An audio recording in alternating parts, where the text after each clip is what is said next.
여러분 안녕하십니까? 호루라기 시즌2 유튜브 아카데미 세 번째 강의를 시작하는데요. 벌써 우리 프로그램이 변호사님 반환점을 돌았습니다.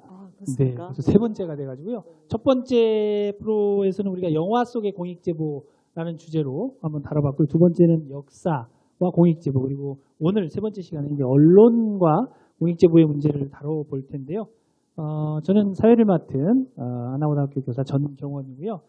지난 두 번째 강의 촬영 때 중요한 선약이 있으셔서 저를 아주 힘들고 외롭게 만드셨던 우리 변호사님께서 오셨는데 무슨 어떻게 특별한 일이 있으셨는지 아니면 어떠셨어요? 네, 글쎄 제가 요즘에는 그냥 오늘만 기억하고 살아가지고요. 네. 도대체 그 선약이 뭔지 아직 기억이 안 나네요. 별일 없으셨죠? 네, 별일 없었습니다. 네, 이렇게 바쁘신 우리 변호사님도 오늘 자리를 빛내주시기 위해서 함께 하셨고요. 우선 공지사항이 있는데요. 공지사항 짧게 전달하고 진행을 이어가도록 하겠습니다. 네, 저희가 첫 번째 했던 그 영화관에 간 제보자. 네, 이게 지금 그 유튜브에 업로드가 됐는데 네. 보니까 10월 1일 기준으로 해서 794회 와, 벌써요? 조회수를 10월 1일 날 올라갔는데. 예. 그리고 네. 또 한학수 PD님이 네. 그 PD 수첩 채널에도 업로드를 하셨더라고요. 아, 그러셨구나. 근데 여기는 더 많습니다. 1207회 와, 조회를 역시 이 기록했습니다. 한학수 PD님이 PD 수첩의 이 영향력을 또 이렇게 많이 발휘를 해주셔서 네. 벌써 조회수가 1000번이 벌써 넘었네요, 그러니까. 네, 예. 아. 그리고 참고로 올해는 이게 팟캐스트로는 들을 수가 없고요. 유튜브를 클릭하셔서 네. 보셔야 됩니다. 네. 그 제가 지난 어제였던 것 같아요. 어제 저녁에요. 잠이 안 오길래 이제 그 유튜브에 들어가서 제가 호부사 저희 1회에 한번 이렇게 검색을 해봤어요. 그랬더니 그 검사편이 벌써 24만 회를 넘겼어요. 조회수를. 엄청난 이 폭발적인 반응이고 기하급수적으로 아주 늘어나고 있어요. 또 요즘에 검찰 개혁이 워낙 중요한 네. 화두여서 그런 것 같습니다. 그런 것 같습니다. 더 그랬던 것 같은데 오늘도 아마 기대하셔도 좋을 것 같습니다. 우리 언론 개혁을 많이 이야기하고 이제 검찰 개혁이 끝나면 또 어디를 개혁했느냐 할 때 우선순위로 이렇게 나오는 것이 언론인데 언론 개혁 한번 깊이 있는 내용을 다뤄보도록 할 거고요. 오늘의 강의 주제는 우리 언론에 비친 공익제보자라는 주제를 가지고 언론과 공익제보 문제를 한번 다뤄볼 텐데요. 우선 오늘 모신 우리 그 강사, 연사 선생님은 오랫동안 언론운동을 해오시고 그래서 요즘 아주 굉장히 바쁘신 분이세요. 그리고 제가 그 아침마다 방송을 듣고 있는데 그 방송에 자주 출연을 해서 정말 좋은 말씀 많이 해주셔서 제가 꼭 한번 뵙고 싶다 했는데 오늘 드디어 처음 뵙는 분이신데요. 민주언론시민연합의 김원경 사무처장님을 모시고 우선 강의를 들은 후에 함께 이 자리에 또 패널분들 모셔서 깊이 있는 대화를 나눠보도록 하겠습니다. 큰 박수로 맞이해 주시면 고맙겠습니다. 안녕하세요. 저는 언론 권력을 감시하는 시민단체 민주언론시민연합에서 사무처장으로 활동하는 김원경입니다. 예, 좀 아이돌 같지 않습니까? 막 이렇게도 해야 될 것 같은데 아무튼 저희 단체를 잘 모르시는 분들이 있어서 일부러 이렇게 아이돌처럼 인사말을 제가 요즘 지어서 똑같이 인사를 하고 다닙니다.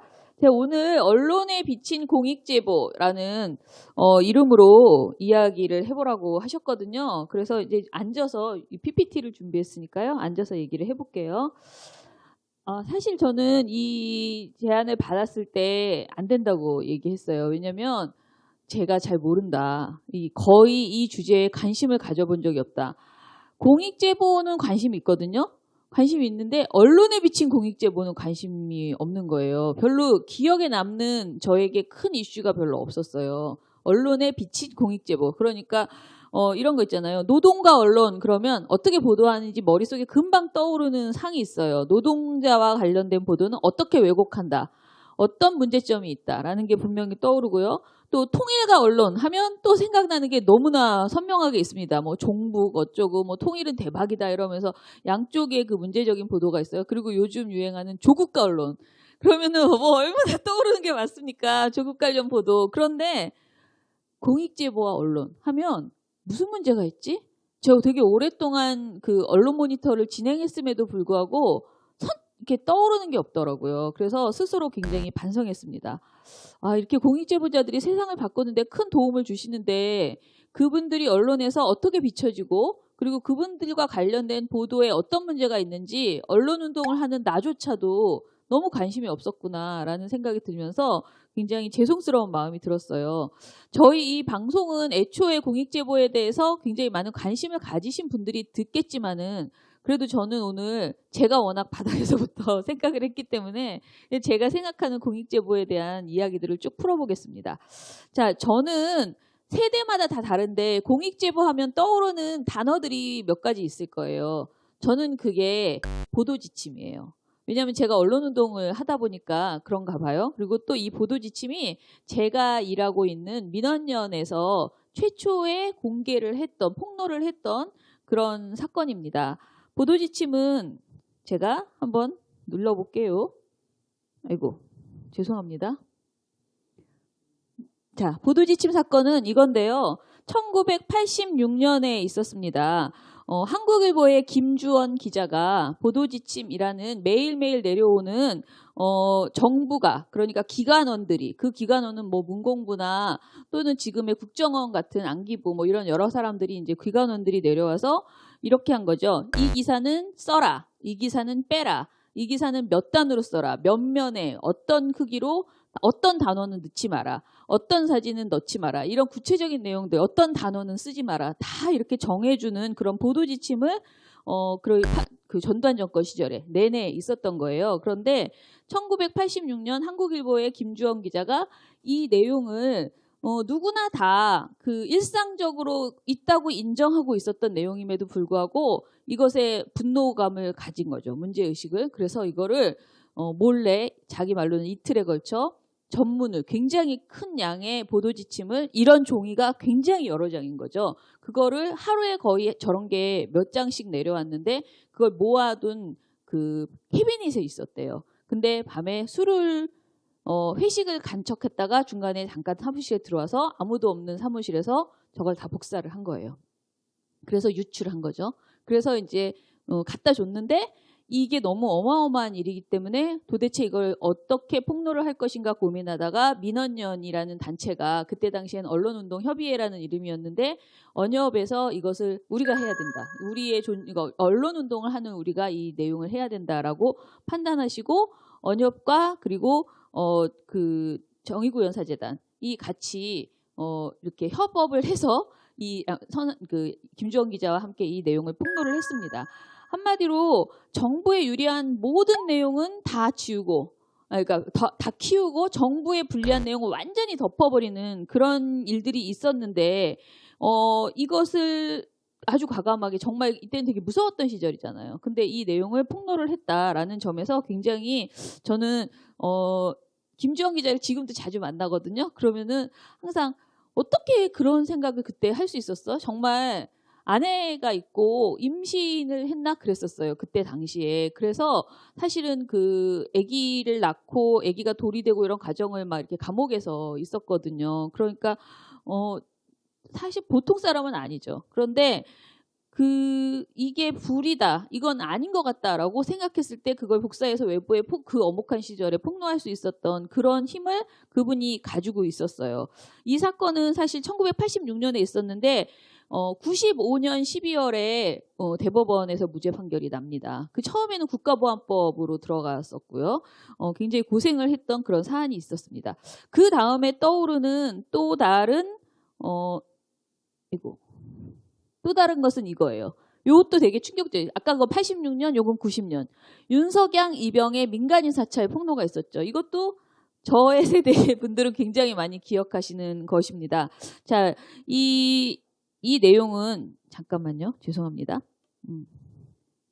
이 내용은 그 윤석양, 이병이 양심선언을 한 거였는데 지금은 이름이 바뀌어서 기무사가 지금도 있나요?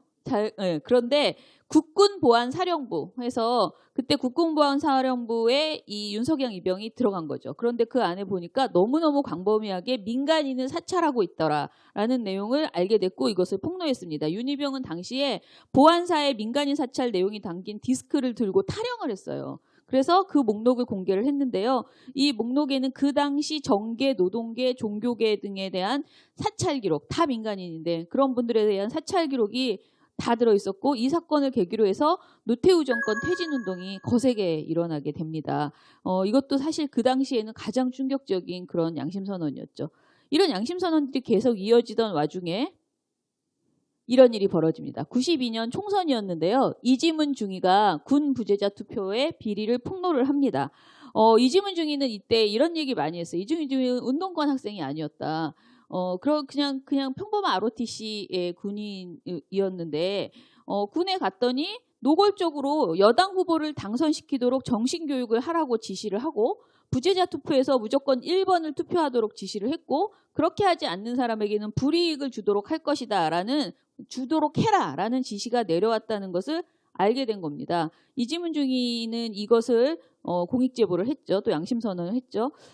그 이후에 이렇게 정말 용감한 양심선언으로 군 부재자 투표가 영외에서 이루어지게 되었고요. 그리고 이후에서도 군에서 특정 후보를 찍도록 강요하는 행위를 금지하게 그렇게 제도를 보완했고, 선관위가 이후에는 군대의 투표는 좀 더 관심을 갖게 된 거죠. 왜냐하면은 군대에서 부재자 투표가 조작이 되는 거는 이거는 완전히 그 민주주의의 근간을 무너뜨리는 그런 일이기 때문에 굉장히 중요하게 국민들이 인식하게 된 거죠. 자, 이렇게 사실은 제가 말씀드린 이 세 개의 공익제보가 저는 진짜 세상을 바꿨다라고 저는 생각을 합니다. 그래서 이제 이렇게 훌륭하신 공익제보, 저는 이제 양심선언이라고 예전에는 그렇게 말했던 이런 것들이 세상을 바꾸는데 언론은 어떤 역할을 했을까를 좀 얘기를 해봐야 되는데요. 사실 저때 당시에는 보도가 제대로 안 됐어요. 보도가 제대로 안 됐는데도 세상을 바꿨어요. 생각해 보시면 아까 제가 말씀드린 이 보도 지침, 이거는 제가 말한 그 말지에만 보도됐어요. 근데 그 말지는 완전히 지하 신문이었거든요. 지하 잡지였죠. 그런 내용이고 어떤 이런 일반 언론에서는 전혀 보도가 안 됐어요. 그런데 워낙 충격적인 사안이기 때문에 입소문을 타면서 이게 전해졌어요. 그래서 사실은 보도지침 사건은 그때 당시에, 지금도 그런 얘기를 많이 하는데요. 87년 민주화제 6월 항쟁의 전 역사 중에 가장 훌륭한 일이었다라고 보도지침을 얘기하거든요. 우리 국민이 얼마나 반민주적인 그런 행태에서, 독재 행태에서 살아왔는지를 보여주는 최고의 사안이었다라고 이야기를 합니다. 그리고 윤석열 입영 때도 사실 정치권은 굉장히 시끄러웠지만은 관련된 내용을 제대로 보도하지 않았어요. 여기 보면 윤석열 입영 붙잡혀라고 해서 한겨레에서 보도를 했죠. 한겨레가 이제 87년 이후에 만들어지면서 그나마 한겨레가 이런 양심선언, 한겨레는 거의 양심선언 전문지처럼 늘 양심선언 관련된 내용을 주요하게 보도를 했습니다. 마찬가지로 이지문 중위 때도 한겨레만 열심히 노력을 했어요. 그러니까 그렇게 보도가 제대로 되지 않고 거의 왜곡 또는 은폐하는 그런 상황 속에서도 이 이슈는 세상을 바꿔나가는 아주 주요한 주제가 되었습니다. 그런데 그러면은 언론과 양심선언은, 그러니까 공익제보는 별로 상관이 없다. 이슈만 잘하면, 이슈만 중요하면 언론이 보도를 안 해도 괜찮은가? 이런 생각을 하게 될 수도 있잖아요. 그런데 저는 아무리 생각해도 그렇지는 않다. 여러분들도 그렇게 생각하실 거예요. 기본적으로 생각해 보시면요. 언론은 공익제보자를 기다리는 존재인 거죠. 언론은 어찌됐든 우리 사회의 비리와 그러니까 정의롭지 못한 어떤 상황들, 부패 이런 것들을 캐는 거잖아요. 권력, 정치 권력, 경제 권력의 뒤를 캐서 그것을 국민에게 전해주는, 국민의 알 권리를 충족시켜주는, 그게 언론의 역할인데, 그렇게 따지면은 공익제보자가 최고의 고객이죠. 정말로 떠받들어야 되는 그런 사람들이에요. 그리고 또 공익제보자 입장에서는 언론의 도움이 없으면 자신이 지금 알리고자 하는 그 문제점, 그 이슈를 퍼뜨리는 데 있어서, 세상에 알리고 국민들에게 공감대를 끌어내는 데 있어서 한계가 있습니다. 그래서 이 둘은 정말 협업이 잘 될 수밖에 없는 그런 존재다라고 생각을 합니다. 언론이 키우고 이제 소수의 언론이 키우고 지켜낸 진실이 아까 제가 말씀드린 그 세 가지 정도의 사안이 있었는데요. 그것 말고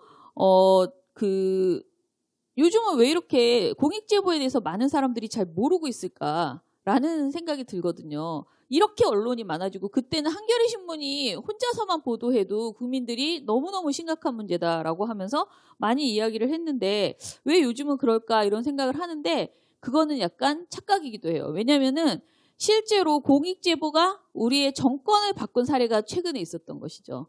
왜냐하면은 자, 제가 아까 말씀드린 말지 뭐 이런 것들입니다. 요거예요. 바로 국정농단이 사실은 여러 공익제보자들의 그런 이야기 속에서 이 국정농단을 우리가 드러내게 된 것이죠. 저는 이게 최고 성공한 사례였다고 생각해요. 공익제보가 제보를 하고 언론이 그걸 받아서 키우고 언론과 공익제보자의 협업이 최고로 잘 이루어졌던 그래서 우리가 민주주의를 회복하는 최고의 성공 사례가 국정농단 때가 아니었나라고 생각을 합니다. 실제 이때 보면은 박헌영 전 K스포츠 재단 과장이 국정농단 사건을 최초 고발을 했었고요. 이 2018년 국민권익위원회와 호루라기 재단이 조사한 국민의 의견에서도 한국 사회를 변화시킨 10대 공익제보에서 국정농단 사태 이것이 1위로 선정이 되었더라고요. 그러니까 사실 많은 국민들도 저처럼 생각을 하는구나라는 것을 알 수 있습니다.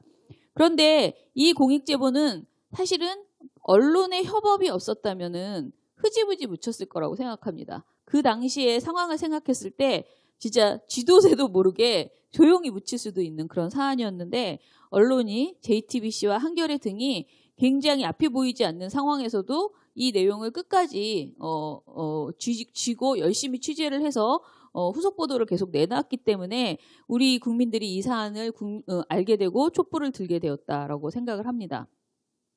그런데 이렇게 엄청난 공익제보를 했음에도 해당 내용이 언론을 통해서 제대로 전달이 되지 않고 흐지부지 끝난 경우도 굉장히 많습니다. 그 대표적인 사례가 바로 이겁니다.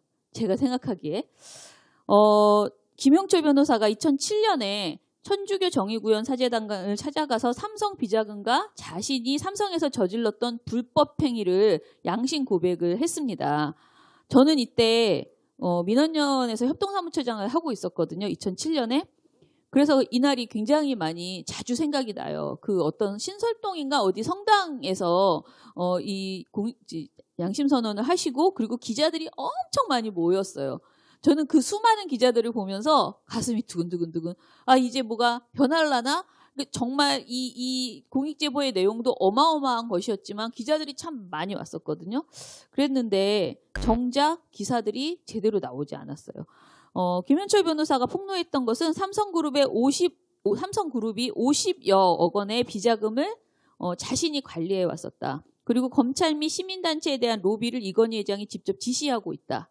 그리고 그걸 지시했다는 문건을 내가 가지고 있다라고 하면서 공개를 했습니다. 당시 이 사안이 처음 폭로됐을 때 언론들이 처음에는 막 집중하고 기자들을 이렇게 보냈어요. 그런데 나중에 들어보면은 많은 언론들이 이것을 제대로 보도하지 못하게 했다라는 이야기들이 계속 들려옵니다. 아주 굉장히 여러 사람에게 이 삼성과 관련된 보도를 열심히 하려고 했을 때 기자들이 그 윗선에서 이거 정확하지 않아. 이거 더 보완해와. 또는 이거는 어떤 이유, 핑계는 다양하게 되면서 제대로 보도가 나가지 못하게 했던 사례들이 많다라는 이야기를 합니다. 김영철 변호사가 2007년 10월 29일에 기자회견을 했는데요. 시사인과 한겨레 21만 이 내용을 당시에 굉장히 자세히 상세하게 보도를 했고요. 지상파 3사도 그때 당시에는 종편이 없었기 때문에 지상파 3사도 주요 뉴스로 보도를 했어요. 그런데 폭로 다음 날 아침에 한겨레는 1, 2, 3, 4, 5, 6 쫙 채워가지고 다 이 내용을 보도를 했습니다. 경향과 서울신문도 이면에 보도를 했어요. 비중 있게. 조선일보, 동아일보는 12면 하단에 기사를 배치를 했습니다. 굉장히 작게 배치했어요. 중앙일보는 10면 2단에 기사를 냈습니다. 제가 아까 말씀드린 동아조선은 1단 기사, 1단은 아주 제일 사이즈가 작은 기사. 그런데 중앙일보는 2단을 냈단 말이에요. 그런데 2단 기사였지만 제목이 뭐였냐면요. 내 계좌에 비자금 50억 있었다. 이게 제목이에요. 삼성이란 말이 없어요. 그러니까 이건 어떻게 해서든 이게 워낙 폭발적인 이슈였기 때문에 보도를 안 할 수는 없었지만은 굉장히 작게 보도를 하는 이런 일이 있었습니다. 다음 날에도 그때 당시 한겨레와 경향은 속보를 전했거든요. 하지만 나머지 신문에서는 비자금과 관련된 보도가 완전히 자취를 감추게 됩니다. 다만 조선일보가 한 차례 사설을 통해서 의혹을 제기를 했어요. 그러나 그 뒤로 대부분 일간지에서 비자금에 대한 보도는 일절 나오지 않았습니다. 심지어 경제지는 김영철 변호사를 비판하는 보도를 내기 시작했습니다. 폭로가 제기된 다음날 서울경제와 한국경제에서는 1단짜리로 작은 기사를 실었고 한국경제는 바로 전날에 삼성그룹의 입사 영어시험 기사를 일면 머릿기사로 내요. 지금 이 상황에서 삼성그룹의 입사 시험이 이거 일면 머릿기사로 내는 그런 어처구니없는 일이 벌어집니다. 서울경제는 다음날 일면에 삼성전자의 장밋빛 전망을 다룬 기사를 일면 머리로 냅니다. 이렇게 그때 당시에 굉장히 너무 어떻게 이런 일이 있을 수가 있어 이럴 정도의 언론이 굉장히 야만적인 보도를 했거든요. 누가 봐도 이거는 삼성의 기관지임을 그렇게 입증할 수 있는 보도를 했죠. 이렇게 홍보성 기사를 크게 다루고 부정적인 내용은 작게 다루고 비자금 의혹을 아주 작게라도 보도하는 그런 언론들이 있고 아예 헤럴드 경제, 머니투데이, 파이낸셜 뉴스 등은 거의 기사를 다루지 않았습니다. 이렇게 그때 당시에 침묵을 했기 때문에 덕분에 이 사건은 흐지부지 끝났습니다. 삼성 비자금 특검이 구성되어서 삼성이 숨겨놓은 돈이 4조 5천억 원이다라는 것을 찾아냈는데요. 그때 당시 특검은 이 돈을 삼성그룹 회장 이건희의 차명재산이라면서 삼성에 돌려줬고요. 그리고 이건희는 배임과 조세포탈 혐의로 불구속 기소하는 데 그쳤습니다. 당시 특검을 맡았던 분이 있어요. 제가 했는데 이 조준웅이라는 분이었습니다. 특검을 맡았던 이분의 아들이 그 이후에 특채로 삼성전자 과장으로 입사를 했다고 합니다. 이 내용은 한겨레에서 그때 당시에 이후에 그러니까 2010년인가요? 이걸 폭로를 했거든요. 그런데 이 폭로한 내용조차 아무 데서도 보도를 하지 않았어요. 한겨레가 이렇게 크게 보도를 했는데 이게 얼마나 충격적입니까? 이 특검을 국민은 믿고 이런 경험 많죠. 특검을 믿고 뭔가 제대로 된 수사 결과가 나올 것이다 했는데 약간 물타기하는 그런 특검의 결과가 나왔고 그런데 알고 보니 이후에 이분의 아들은 이렇게 과장으로 입사했다. 이런 내용조차도 제대로 보도가 되지 않았었다라는 것이죠. 이 한겨레가 아까 말씀드린 이 보도가 2012년 단독 보도인데 타 보도에서는 제대로 하지 않았고 이건희 회장은 2009년에 대법원에서 징역 3년, 집행유예 5년, 벌금 1,100억 원을 선고를 받아서 오랫동안 따라다니던 불법 경영권 세습고리표를 거의 말끔히 털어내는 오히려 전화위복의 기회로 삼아버리는 이런 일이 있었습니다. 그리고 이후에 이명박 대통령이 바로 이건희 회장을 1인만 특별 사면하게 되었습니다. 이런 일련의 과정에서 사실 김영철 변호사는 굉장히 무기력감을 느끼셨을 거예요. 진짜 최근에 한겨레가 한 것을 보면 삼성 이야기는 하지 말자. 나는 안 하고 싶다. 그렇게 말씀하실 정도로 굉장히 나는 인생을 걸고 이것을 폭로했는데 언론이 완전히 총체적으로 이거를 덮기 위해서 노력을 했고 그 결과 아까 말씀드린 앞에 있던 공익제보 그 이상의 이슈였음에도 불구하고 이것이 묻혀버리는 이런 사례가 있었습니다. 그렇다면은 공익제보가 어떤 보도가 이루어져야지 될까 제가 좀 열심히 찾아봤어요. 그랬더니 이렇게 4가지 프레임으로 나눌 수가 있더라고요. 이것은 김남일 성균관대 언론학 박사께서 쓰신 글이에요. 내부 고발에 대한 대한 텔레비전 뉴스 프레임이라는 글이었는데요. 이 글에서 제가 요렇게 5개로 기사들을 분류해 보시더라고요. 이분이. 그래서 이거 되게 의미 있는 분류다라고 생각해서 이것을 가져왔습니다. 진상규명 촉구 프레임이 있고요. 그리고 사건 공시 프레임, 갈등적 뉴스 프레임, 양심 고백적 프레임, 사회 혼란 야기 프레임입니다. 하나하나 짚어보면서 저희가 얘기를 해보겠습니다. 진상규명 촉구 프레임. 딱 듣기만 해도 아주 좋은 프레임인 것 같죠. 가장 바람직한 보도 행태입니다. 문제점을 지적하고 개선을 요구하거나 주의를 촉구하면서 명확하게 정확하게 책임자와 사실관계를 규명하라 라고 촉구하는 그런 프레임입니다.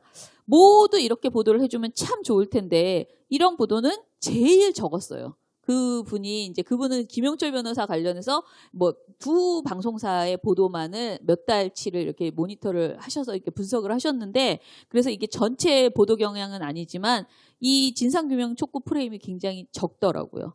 자, 그런데 그러면 가장 흔한 것은 무엇이냐?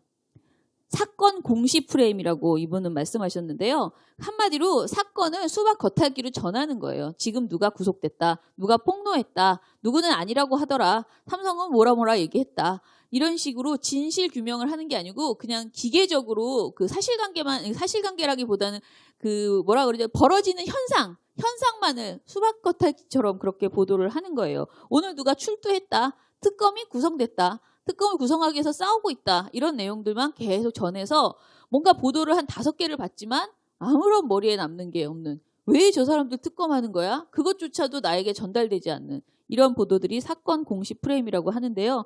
이 보도가 제일 많습니다. 가장 많은 보도량을 차지해요. 이런 보도는 많아도 아무 소용이 없다는 것이 함정입니다. 자, 그러면은 이제 슬슬 나빠지기 시작합니다. 갈등적 뉴스 프레임이라고 하는데요. 이름은 참 좋은데 저는 이거는 한마디로 말해서 기계적 균형이라고 생각을 합니다.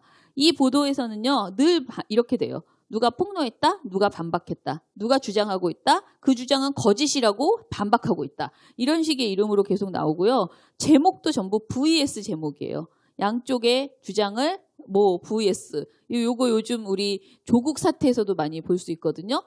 자유한국당이나 검찰의 주장을 하고 앞에 쓰고 뒤에는 조 장관 측의 발언을 쓴다거나 이런 식으로 양쪽에 이렇게 똑같은 크기로 양쪽의 주장을 이야기를 하면서 주장이 맞서다, 팽팽한 공방이 계속되고 있다, 논란이 계속되고 있다, 이렇게 말을 합니다. 논란이 계속되고 주장이 맞서면 언론은 뭐가 맞는지 알아보고 그것을 전해줘야 되거든요. 근데 자기는 아무 일도 하지 않아요. 그냥 양쪽의 얘기를 따옴표만 처리해가지고 계속 보여주고 있고요. 특히 여기에서 더 교활한 것은 그 따옴표를요, 누군가의 답은 자신들이 원하는, 언론사가 원하는 더 밀고 있는 정파적 입장은 더 선명하게 좋은 제목을 뽑아서 따옴표를 치고 어떻게 방어하는 쪽의 주장은 굉장히 무슨 말인지 모를 그런 따옴표를 치게 하는 이런 경우들이 굉장히 많습니다. 자, 이 따옴표 저널리즘의 단점은 뭘까요? 사안의 사회적 구조를 드러내지 않고 당사자 간의 단순 대립과 갈등으로만 비춰지게 하는 그런 게 있고요. 진실을 전혀 보여주지 못한다. 진실 근처에도 가지 않아요. 계속 바깥에서 공방만을 전해주고 있기 때문에 이런 단점이 있습니다.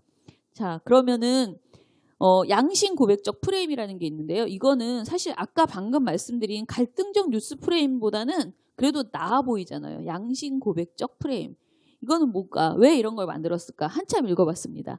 그랬더니 공익 제보자의 행동을 용기 있는 것으로 정의 내리는 그런 보도래요. 좋아 보이죠? 참 좋아요. 사회투명성 확보 차원에서 정의의 실현이라는 입장을 견지한 보도 프레임입니다.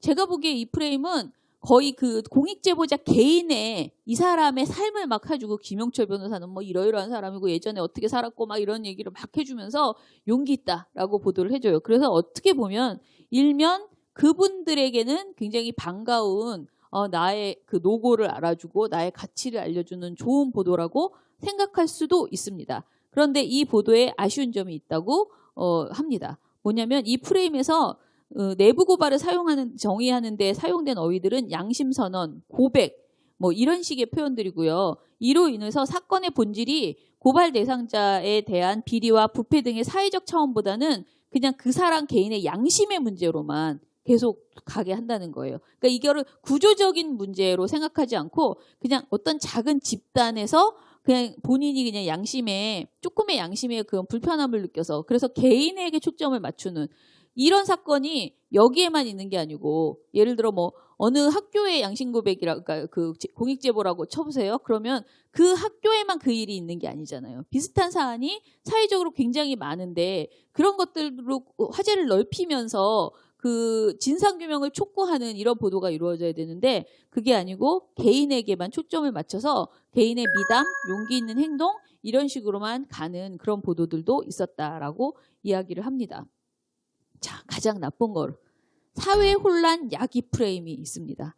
자, 이 프레임은 이 폭로 때문에 우리가 진짜 피해를 입고 있어. 경제적 피해, 사회 혼란이 엄청나. 결국은 국가적 혼란까지 오고 있어. 이렇게 이야기를 합니다. 예를 들면 김용철 변호사 폭로로 인해서 삼성의 대외 신인도가 추락했고 그래서 우리 삼성이 망할지도 몰라. 삼성에게 굉장히 큰일이야. 그러면 우리 경제는 다 뭐가 돼? 한국 사회는 정말 큰일이야. 이렇게 계속 이야기를 하는 거죠. 그리고 가장 나쁜 거는 그 공익제보자를 조직을 배신한 사람으로 그리게 됩니다.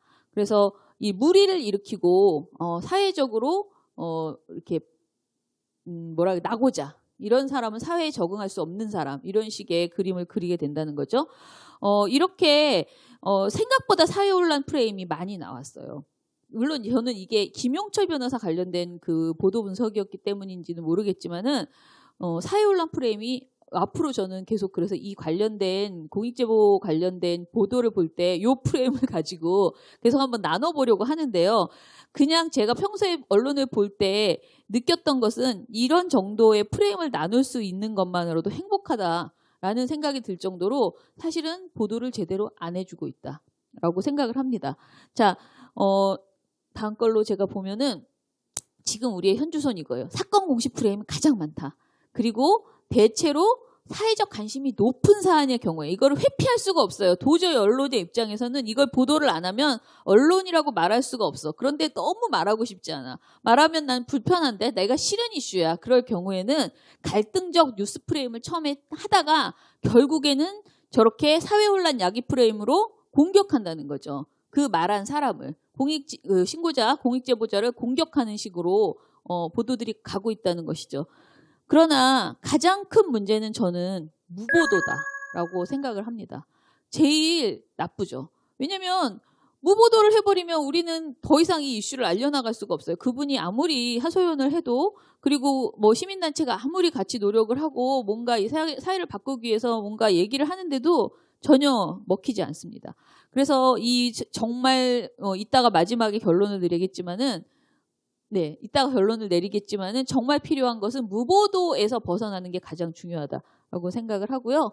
자, 그러면은 최근에 나왔던 보도 사례 중에서 문제점이 좀 있었습니다.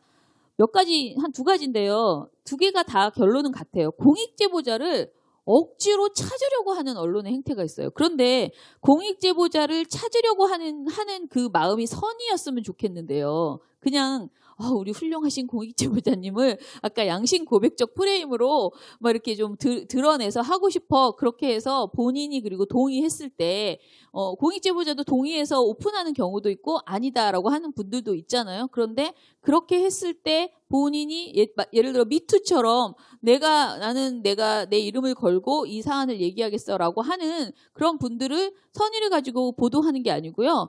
꼭 숨어있는, 그러니까 숨어있다고 말하는 것도 적절치 않은데 공익제보자는 자신이 그 공익제보자임을 밝히지 않고 그냥 공익제보하는 경우가 훨씬 많잖아요. 그런데 그런 분을 막 찾아내려고 하는 그런 보도 행태를 보이는 거죠. 또는 찾아내는 것까지는 아니지만 그분이 누군지 그냥 실수로 유출시켜버리는 이런 보도 행태가 나옵니다. 최근에 정준현 사태 때 그런 것들이 좀 많이 있었는데요. 일단 SBS가 정준현 카톡방 내용을 처음 보도한 이후에 이게 이제 작년 11월이었는데 11월 3일에 YTN이 성접대 대화 동료 연예인 휴대전화서 확인이라는 내용을 단독으로 보도를 했어요. 이 보도에서는 취재 결과 카카오톡 대화의 출처는 승리 씨와 같은 채팅방에 있던 동료 연예인의 휴대전화인 것으로 확인됐다라고 얘기를 하고요. 이 연예인이 휴대전화를 수리를 맡기면서 전모가 드러났다. 이렇게 얘기를 해요. 그러면서 공익제보와 수사가 이어졌다라고 기자가 말을 합니다. 다음 날 YTN에서 또다시 수리기사가 물론 공익적인 생각을 하셨겠지만 그걸 다운받아서 누구에게 제보한 거 아니겠습니까? 라고 앵커가 물어보기도 해요. 근데 이거를 뭐 이렇게 얘기를 하다 보니까 결국은 초점은 딱 수리기사로 간 거예요. 휴대전화 수리기사로. 그리고 TV조선은 3월 13일에 그 이틀 후에죠. 몰카 혐의 정준영 피의자로 곧 소환이라는 보도에서 정 씨의 황금폰에 있던 카카오톡 대화록과 자료 영상은 당시 정 씨가 복원을 맡겼던 업체에서 유출된 것으로 알려졌다라고 보도를 하고요. 조선일보는 14일에 이 보도는 제목도 정말 악의적인데 휴대전화 수리 맡기기도 겁나라는 이런 제목으로 이거는 분명히 휴대전화 수리 기사다. 이번 공익제보는 이렇게 계속 이야기를 하고 있습니다. 세계일보는 여기서 더 나아가서 휴대전화 업체가 소재한 지역을 밝혔습니다. 보도에서 이렇게 차근차근 이렇게 정말 수사가 진행되듯이 그렇게 됐습니다. 이 같은 보도 행태는 공익신고자 보호법 취지와 거리가 먼 거죠. 왜냐하면 공익신고자 보호법은 누구든지 공익신고자라는 사정을 알면서 그의 인적사항이나 공익신고자라는 걸 미루어 알 수 있는 사실을 다른 사람에게 알려주거나 공개 또는 보도해서는 안 된다라고 되어 있거든요. 그런데 이것을 명백하게 어긴 것이죠. 언론이 공익신고자를 유추할 수 있는 사실을 취재 보도하는 일을 멈추고 공익신고자를 오히려 겁주고 있는 이런 행태도 멈췄어야 되는데 이때 이것이 별로 화제가 되지 못했습니다. 사실은 이걸 지적한 거는 제 자랑 같지만 저희 민원연밖에 없었어요. 이때는 저희가 그냥 우연히 이거 뭐지? 이라고 생각하면서 보고서를 썼는데 미디어 오늘이나 이런 데서 이제 받아줬거든요. 그런데 이후 지난 6월에 그 아이돌 그룹 아이콘의 BI라는 가수가 보시면 딱 아실 텐데 마약 의혹이 있었대요.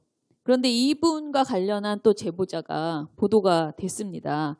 이거는 참여연대에서 비판을 했는데요. 참여연대에서 공익신고자 보호법을 명백히 어기며 제보자의 신변을 위협하는 중대한 범죄를 저지르는 언론사에게 즉각 중단하라라고 촉구하는 그런 성명을 냈습니다.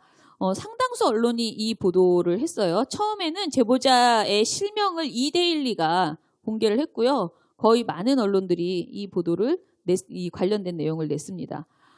참여연대 논평을 한번 읽어볼게요. 중요해서 공익제보자 보호에 지원을 위해 만들어진 공익신고자 보호법과 부패방지법에 신고자의 비밀보장 조항을 두고 이를 위반했을 때 강력한 처벌 기준까지 두고 공익신고자 보호법에서 변호사를 통한 비실명 대리신고를 제도화한 이유는 제보자들이 공익신고로 인해서 신변 위험을 느끼지 않고 법적으로 보호받을 수 있게 하기 위함이다 라고 했습니다. 그런데 언론이 이 사안 정말 마약 또는 그 정준영 그 카톡방의 그 문제, 그 본질에 치중하는 것이 아니고 왜 초점을 공익신고한 사람으로 맞추냐고요. 그래서 그걸 털어서 뭐 하겠냐고요. 그러니까 이런 부주의한 보도 또는 악의적인 보도들이 계속 문제가 되고 있다라는 겁니다. 자, 그렇다면 어떻게 해야 할까? 이게 저의 이제 마지막 이야기들인데요. 뭘 어떻게 해야 될까요? 우리는 공익제보자가 던진 화두를 제발 보도해달라는 겁니다. 그분이 폭로한 그 내용 거기에 그리고 그 회사 그 조직의 내용뿐만 아니고 이런 일이 우리 사회에 만연해 있다는 그 화두 있잖아요. 그 이슈 자체에 집중해달라라는 것입니다. 공익제보의 시작은 늘 일방적인 폭로입니다. 그렇기 때문에 언론사 입장에서는 어떠냐면요. 이걸 믿을 수 있어? 이거 내가 보도해야 하면 내가 실수하는 거 아니야? 라고 생각을 하고 뭔가 판결이 다 나올 때까지는 보도 안 할래. 이런 태도도 굉장히 많이 가지고 있습니다. 그런데 언론이 그러려면 언론이 왜 있어야 되죠? 그냥 변호사, 법원만 있으면 되죠. 법원이 공시하는 것만 우리는 들으면 되죠. 그게 아니고 언론이 존재해야 하는 것은 우리 사회의 문제라고 생각되는 그 문제 제기를 던진 사람, 정말 휘스를 부신, 그 호루라기를 부신 그 분의 이야기를 귀담아 듣고 언론인이 할 수 있는 최대의 단서들을 모아서 어찌됐든 이 문제 제기가 타당하다라는 것을 국민들에게 전해주는 거죠. 그 의제를 던져주는 역할을 해야 되는데 굉장히 소극적으로 이거 일방적인 폭로일지도 몰라. 그러니 나는 위험하니까 보도 안 할래. 그리고 열심히 알아보려고도 하지 않아요. 일방적인 폭로일지도 몰라 해서 그냥 그쳐버리는 거죠. 이런 식의 부적절한 행태를 계속 하고 있습니다. 공익제보자가 신고한 내용에 대해서 제발 취재 좀 해라. 심층 취재 좀 해서 이게 어디까지 사실인지는 모르지만 우리 사회가 이 문제에 대해서 적극적으로 해결하려고 노력해야 되고 이게 뭐 검찰 수사든 뭐든 다 제대로 되어야 된다. 우리는 그걸 감시하겠다. 이런 태도를 언론이 보여줘야지 된다라는 것이죠. 그리고 이제 저는 이 보도를 좀 보여드리려고 하는데요. 이제 제가 사실은 그 공익제보자 생활지원 사업의 심사를 두 번 맡아봤습니다. 그래가지고 그 공익제보자를 처음 만나봤어요. 저는 이게 김주원 기자 말고는 그 숨어있는 공익제보자 분들을 사실 본 적이 없어요. 그러니까 숨어있다, 그분들은 숨어있는 게 아닌데 내가 몰랐던 거죠. 그런데 같이 밥을 먹는 시간을 한번 마련해 주셨어요. 참여연대에서 이제 그 실무를 진행해 주셨는데, 한 팀에 뭐 5명씩 이렇게 앉았어요. 저하고 뭐 이렇게, 그러니까 공익제보자 한 2분과 공익제보자가 아닌 사람 셋, 이렇게 5이서 밥을 먹었는데, 전체 이제 그걸 행사를 하면서 어떤 생각이 들었냐면은, 그 한 분은 저랑 같이 밥을 먹었던 한 분은 이렇게 얘기하셨어요. 계속 이제 얘기를 하면서 잠깐 눈물을 자꾸 흘리셨거든요. 여자분이었는데, 나는 이렇게 힘들 줄 알았으면 절대 하지 않았을 것이다. 라고 얘기를 하시면서, 손이 설거지를 너무 많이 해서, 그러니까 회사에서 잘리고 생계를 위해서 계속 식당에서 설거지를 하고 계시대요. 그런데 설거지를 너무 많이 해서 손을 이렇게 보여주시면서 이제 힘들다라고 하셨고요.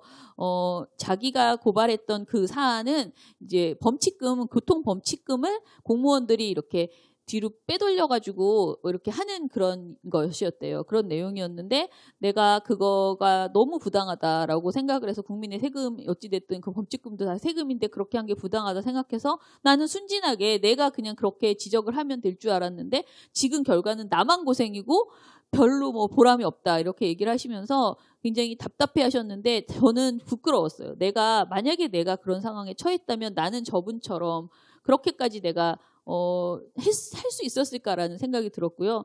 또 다른 선생님은, 같이 있었던 선생님은, 그때 이제 그 이후에 그러니까 가족들을 이렇게 초대해서 같이 또 이렇게 했는데, 무슨 얘기를 하셨냐면은, 사실 거기서 우리가 주는 생활지원 사업의 비용은 제가 보기에 그분들에게 전혀 제가 보상이 되지 않을 작은 금액이었는데, 그 금액이 문제가 아니고, 가족들에게 내 면이 서게 해준 이것에 대해서 너무 고맙다라고 하셨어요. 그러니까 나는 집에서 무책임한 가장, 그리고 세상 물정을 너무 모르고 고지식하고 순진한 가장으로 약간 그렇게 비춰지기도 했고, 아무튼 그런 비난의 눈길을 자기는 이제 주변에서 많이 받았다는 거예요. 이분이 하신 행동은 절대 그렇게 비판받아야 될 행동이 아닌데, 사회적으로 그 행동에 대해서 제대로 평가를 너무 안 해주니까 그분은 굉장히 상처를 받았던 거예요. 그런데 우리가 그런 행사를 하면서 막 박수 쳐주고 꽃다발 드리고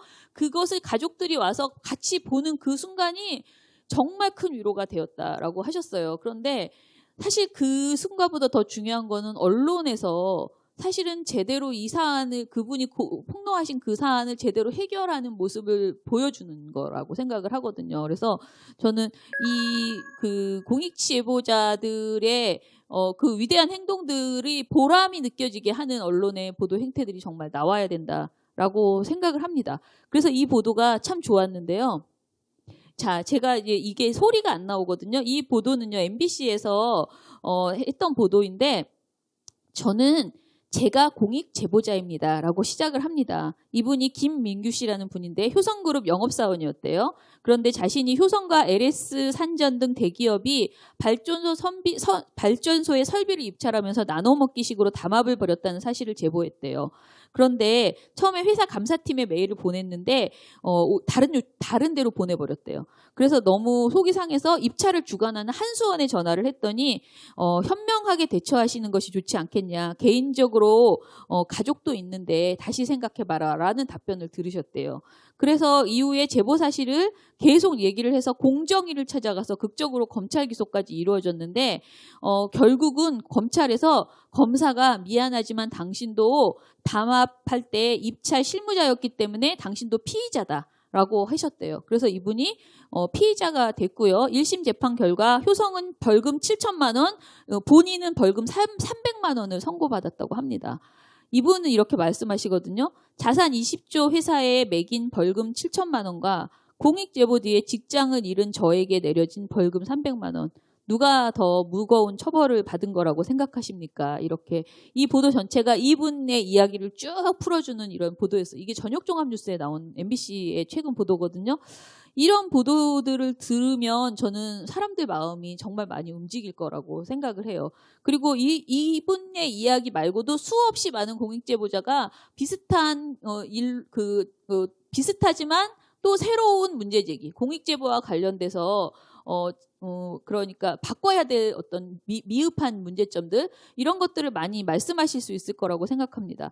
이렇게 사실관계를 취재하고 부족한 제도를 보완할 수 있도록 압박하는 것이 언론의 역할이다. 이런 것들을 좀 제발 제대로 해달라라는 이야기를 드리고요. 이제 진짜 마지막입니다. 제보자에 던진 화두를 보도하라의 마지막 과정인데요. 언론사들이 그럼 어떻게 하면 이거를 잘할 수 있을까? 일단은 교육을 받아야 됩니다. 공익제보에 대한 공감, 알면 관심이 생기고요. 관심이 생기면 한 번이라도 더 보게 되고 보도하게 되거든요. 그래서 많은 사람들에게 당신이 기자들에게 당신이 공익제보자에 집중하면 굉장히 좋아. 당신 정말 좋은 기자로서 성공할 수 있어. 라는 얘기를 저는 계속 들어야 된다고 생각을 해요. 이거를 제대로 발굴해서 네가 제대로 취재하면 당신 진짜 너무 훌륭한 기자로서 그러니까 뭐 이렇게 좋은 기사를 낼 수 있어. 모든 기자는 사실은 좋은 기사 쓰고 싶은 거잖아요. 그렇기 때문에 공익제보자들을 잘 찾아라. 그리고 그분들의 이야기에 귀 기울여라. 이런 얘기를 해야 되고요. 아무튼 교육을 강화해야 됩니다. 그 다음에 공익신고자 보도 준칙을 좀 만들자라는 이야기들이 있더라고요. 그러니까 지금 여러 가지 준칙이 있습니다. 그러니까 뭐 자살보도 가이드라인, 무슨 가이드라인 이런 거 많아요. 성폭력 보도 가이드라인. 근데 공익신고자 관련된, 공익제보자 관련된 가이드라인 어떻게 보도해야 되는가? 이렇게 막 신변 노출하고 막 그 사람 집 앞에 가서 막 찍고 이렇게 하지 말아라. 이런 거 가이드라인이 전혀 없기 때문에 기자들은 뭘 해야, 근데 이거 핑계라고 어떻게 그걸 모를 수가 있어, 성인이? 이렇게 생각하지만 너무 과욕을 부리다 보면 판단력이 저는 떨어지는 것 같아요. 그래서 최근에 오늘 보도가 나왔는데요. MBC가 아까 그 BY 관련된 제보자 집을 문을 열어서 그렇게 보도를 했는데, 자기는 그게 공익제보자라는 생각을 못했다라는 그런 식의 변명이 나오더라고요. 그래서 분명하게 어디까지 해야 되고 무엇을 하지 말아야 되는지에 대한 그 보도 준칙을 좀 만들어줄 필요가 있다라는 생각이고요. 한국신문윤리위원회 그리고 방송통신심의위원회의 심의가 강화되어야 됩니다. 이렇게 법을 명백하게 보호하도록 되어 있는 분들을 제대로 보호하지 못한 경우에는 강한 중징계를 줘야지 된다. 그런데 보도하지 않았다고 중징계를 맞지는 않거든요. 중요한 거는 보도하지 않는 게 가장 큰 문제인데 그것은 제가 보기에는 교육으로 그리고 부정적인 보도는 밑에 있는 심의로 해야 되고요. 그리고 수사기관의 조사, 수사, 소송 과정에서의 신고자 비밀 보호를 강화하는 조치도 마련되어야지 된다. 사실 너무 당연한 이야기, 전부 다 당연한 이야기라서 제가 밑에 썼어요. 사실은 언론이 언론의 기본에 충실하면 될 일이다. 근데 왜 이렇게 그동안 안 했는가? 이거에 대해서 좀 답답함이 계속 되고 있고요.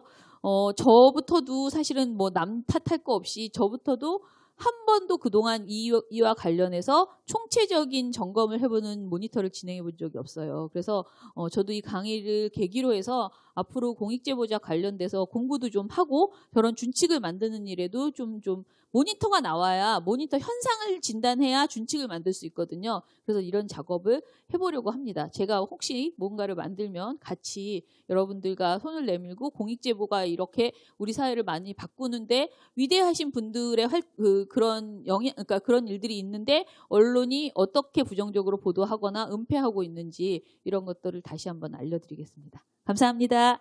네, 우리 김원경 민주언론시민연합 사무처장님께서 너무 명료하게 강의를 아주 잘 해주셔서 귀에 쏙쏙 들어왔는데요. 변호사님 아까 강의하셨던 내용 중에 기억나는 장면이나 감동받으신 부분이 있으면 어떤 부분일까요? 네, 저는 오늘 제보자분들이 이 강의를 들었으면 네. 정말 너무 좋았을 것 같아요. 왜냐하면 제보자분들이 평소 하고 싶은 이야기, 그러니까 언론이 좀 이렇게 했으면 좋겠다라고 하는 거를 너무 잘 정리해 주셔서 저도 너무 좋았고 제보자분들도 너무 좋아하실 것 같습니다. 네, 맞습니다. 그리고 진짜 이렇게 관심을 갖고 보지 않으면 모르는 그런 프레임에 대해서 이렇게 딱 정리를 해주시니까 명료하게 딱 전달이 되는 것 같았어요. 이렇게 강의를 딱 듣고 나서 또 우리 이렇게 패널 선생님들을 모셨는데 우리 저쪽부터 우리 최기훈 기자님부터 간단하게 우리 오늘 시청하시는 시청자분들을 위해서 자기소개를 좀 간단히 좀 부탁을 드리겠습니다. 네, 안녕하세요. 뉴스타파의 최기훈 기자입니다. 현재 뉴스타파에서 장기기획팀장을 맡고 있습니다. 감사합니다. 네, 고맙습니다. 또 우리 이해관 선생님. 예, 저는 이해관이라고 하고요. KT 노동자입니다. 그리고 공익 제보자이기도 하고요. 지금은 KT를 3번째 다니고 있습니다. 2번 해고됐고 2번 다 제가 복직을 했습니다. 그리고 이제 노동조합 활동하고 있는데요.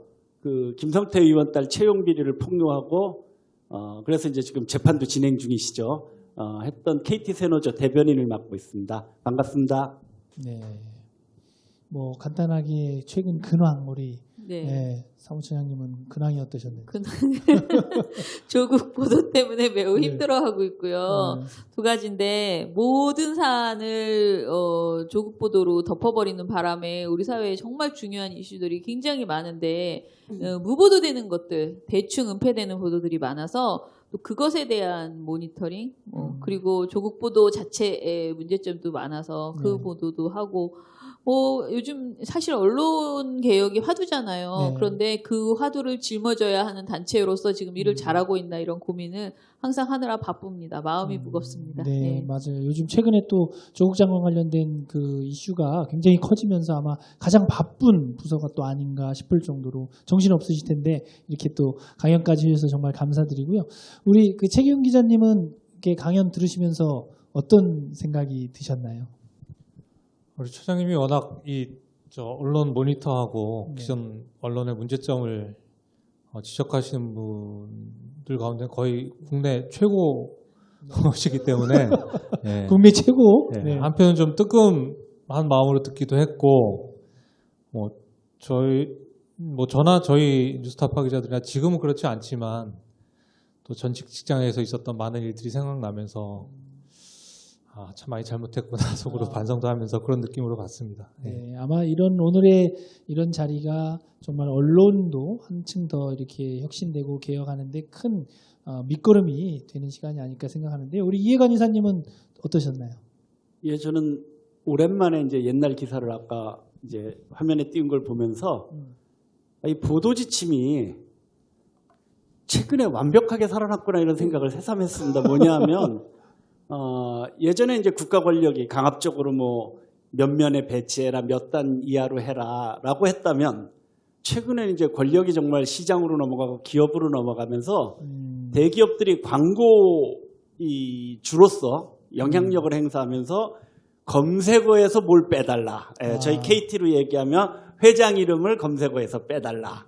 혹은 제목에 너무 자극적인 표현을 이렇게 바꿔달라. 이런 요구를 하고 실제로 언론이 그걸 수용합니다. 아주 자연스럽게 수용합니다. 특히 이제 아시다시피 통신사들이라는 게 광고 아주 절대 슈퍼갑이죠. 솔직히 말해갖고. 그러다 보니까 좀 약간 씁쓸함 같은 걸 새삼 많이 느꼈습니다. 예, 그렇습니다. 네, 우리 변호사님 궁금하신 거 있으시죠? 질문하실 내용이 있으면 한번 질문 좀 해주세요. 글쎄요, 궁금한 게 있다기보다는 엄청 많을 텐데. 네. 사실은 이제 이해관 선생님의 경우는 되게 중요한 판례를 만드셨어요. 네. 그러니까 이해관 선생님께서 몇 년 전에 그 KT의 제주 7대 경관의 그 전화 부정 투표 사건을 제보를 네. 하셨었거든요. 그래서 그것 때문에 징계를 당하셨는데 그때 그 쟁점 중에 하나가 뭐였냐면은 인터뷰를 먼저 하셨어요. 언론사에. 예, 그래서 먼저 인터뷰를 통해서 그거를 이제 터뜨리셨고 그 이후에 이제 권익위원회에 신고를 하셨거든요. 근데 그 공인신고자 보호법에 저런 내용이 있어요. 언론에 이미 공개된 내용을 신고하는 경우에는 공익신고로 이제 보호하지 않는 그런 규정이 있어요. 그러니까 이제 보호하지 않는다라기보다는 이제 공익신고를 조사를 중단하는 게 있거든요.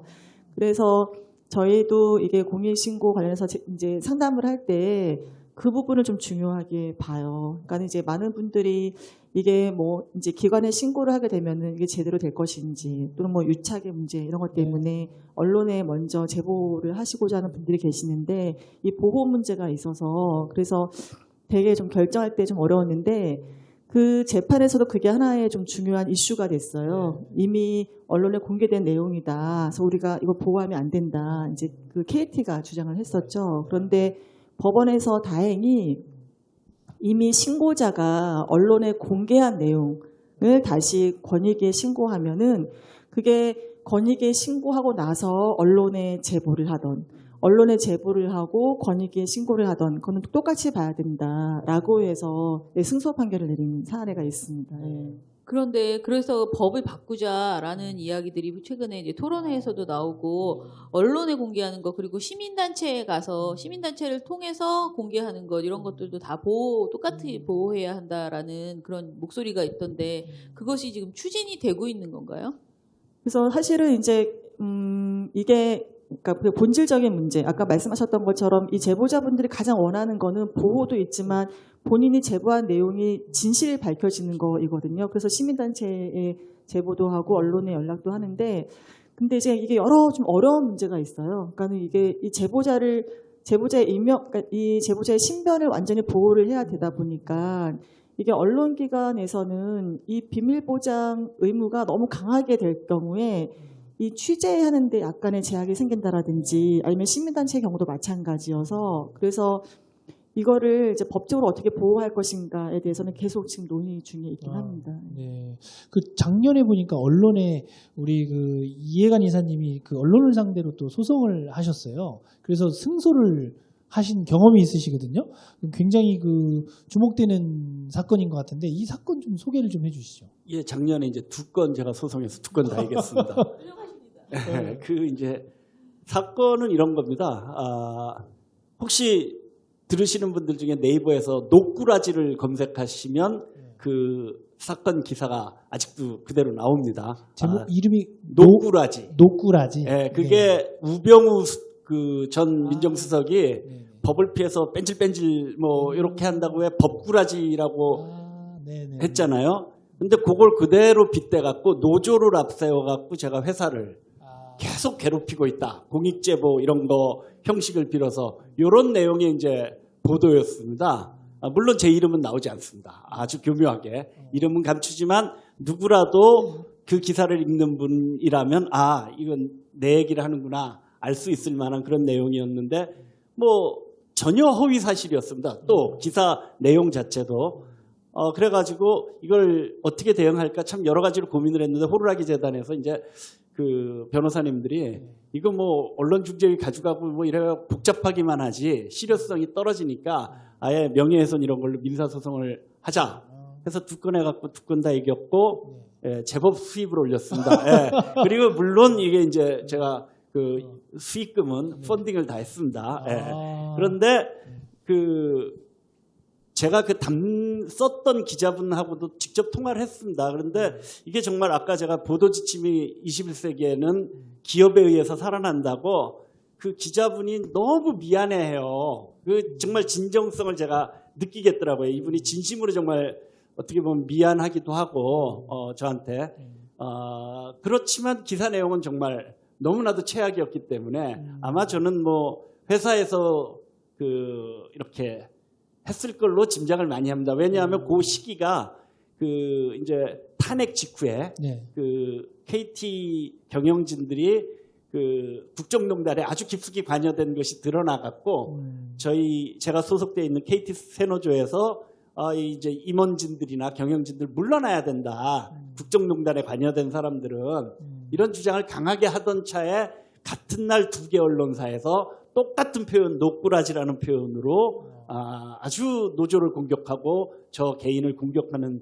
기사가 올라왔던 거거든요. 그런 걸로 볼 때 뭐 더군다나 저한테 뭐 확인 취재 같은 게 전혀 없었습니다. 사실과 전혀 다른 기사를 쓰면서도 이런 걸로 볼 때 아마 회사 홍보실 작품일 거로 저는 이제 짐작은 당연히 하고 그렇지만 뭐 좀 이런 관행만큼은 바로 잡아야겠다라고 해서 뭐 소송을 했죠.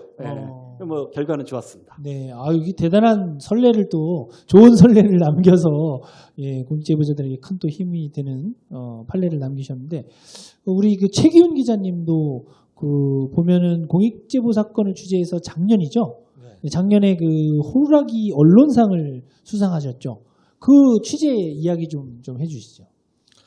사실 뭐 대단한 건 아니고요. 더 잘하라는 의미에서 상을 주신 것 같고 그 언론사가 공익제보자 문제를 다루는 거는 2가지 경우가 있는 것 같아요. 하나는 뭐냐면 이제 언론사로 공익제보가 들어왔을 때 아직 세상에 알려지지 않은 상황에서 그 공익제보가 공익성이 있기 때문에 그 취재를 하는 경우고요. 또 하나는 이분이 이제 공익제보를 어딘가 했어요.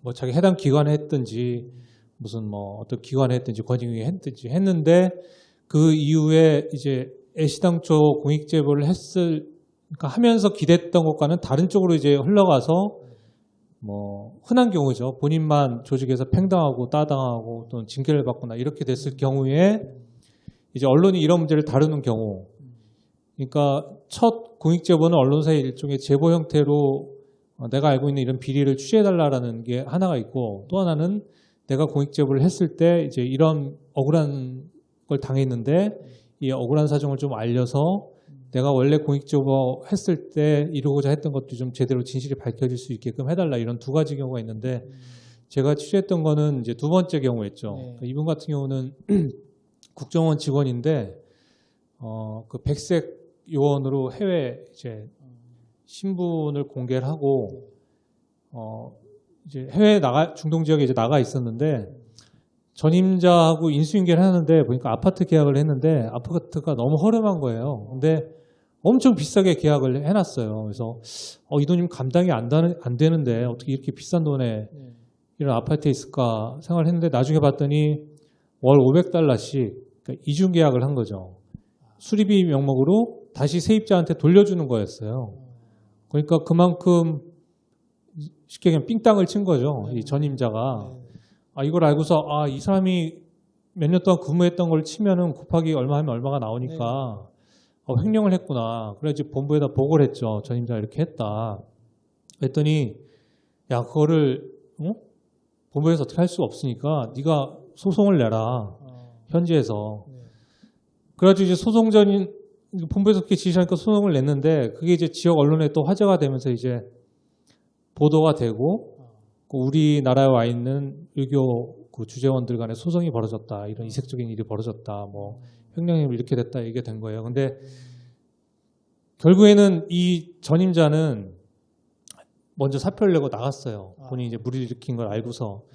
근데 문제는 이제 자기는 원래는 어떻게 해야 되겠습니까? 이 조직 그 요원이 전임자의 횡령을 고발했으면 그 이후부터는 이제 이만큼을 아끼게 된 거잖아요. 그 다음에 횡령한 금액도 회수를 해야 되고, 그러니까 예산을 절감하는 그 용기 있는 행동을 한 건데, 이제 이게 간단하지 않은 게 외교부 예산으로 집행이 되는 거거든요. 그럼 외교부에서도 그동안 예산이 횡령됐다는 걸 알아야 될 거 아니에요. 그럼 외교부에서 그 관련 책임 있는 사람이 또 책임을 져야 될 거 아닙니까? 그리고 이거를 또 국정원에 통보를 해야 되고, 국정원에서도 그럼 그 관련된 사람들이 또 뭔가 조치를 해야 되고, 이런 복잡한 게 얽혀 있으니까 이걸 덮기로 한 거예요. 근데 이 사람은 이제 계속 이제 문제 제기를 한 상황이고, 그러니까 이제 그 조직이 어떻게 보면 이제 문란을 일으킨 사람으로 이제 낙인이 찍힌 거죠. 여러 사람을 피곤하게 하는.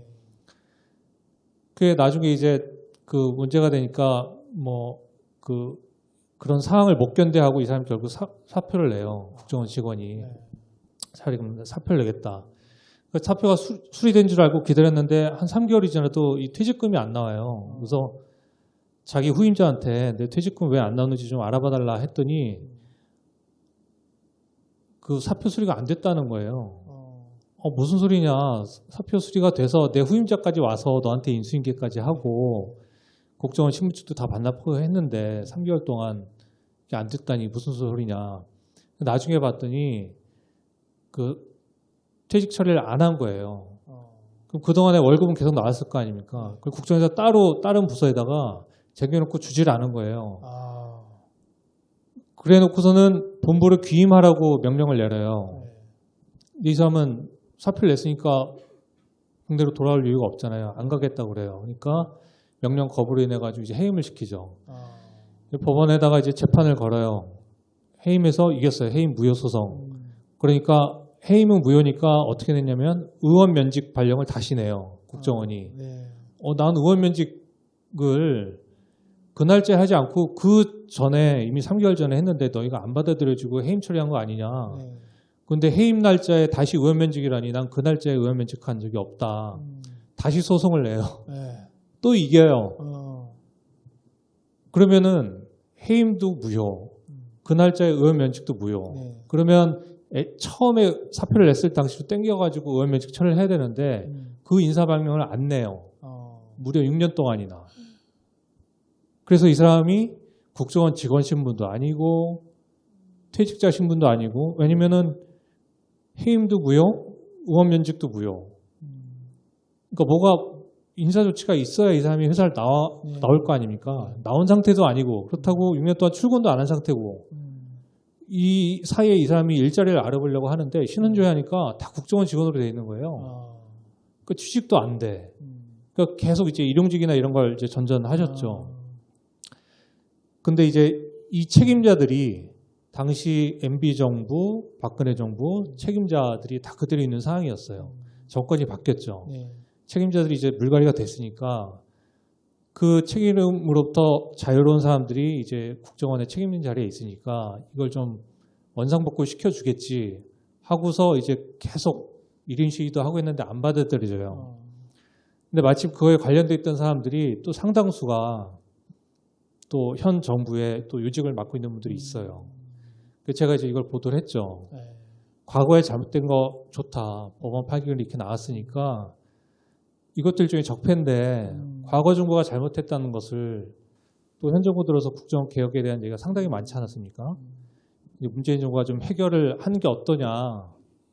이걸 해결하는 것이 진정 국정원을 온갖 국정농단에 이걸로 중심으로 몰아넣었던 과거 정부와는 다르다는 걸 보여줄 수 있는 기회다. 그러니까 이런 측면에서 이제 좀 취재를 했던 내용이죠. 보도가 나고 나서 좀 정치권에서 약간 좀 움직임이 있어서 문재인 정부에서 해결하라는 그 성명도 내고 했는데 아직까지는 아직 해결이 안 된 상황입니다. 그럼 그분은 아직 뭔가 신분상 예. 해결이 안 되고 있는 상황인 거예요. 근데 정부로서도 좀 어려운 게 있는데 그걸 소급해서 2007년에 해직이 아니고 현재 시점으로 이제 의사면직 발령을 내면 그 기간 동안에 임금을 이제 해줘야 될 거 아니에요. 이게 또 예산이 들어가는 문제이기 때문에 해결이 잘 안 되고 있는 상황이죠. 하여튼. 근데 제가 이제 드는 생각은 그런 내용도 사실 민원연에도 제보가 많이 와요. 근데 이게 굉장히 그런 공익제보인지 아무튼 제보를 해주시는 분이 조리 있게 정말 믿음직하게 이렇게 글을 보내주시는 게 아니고요.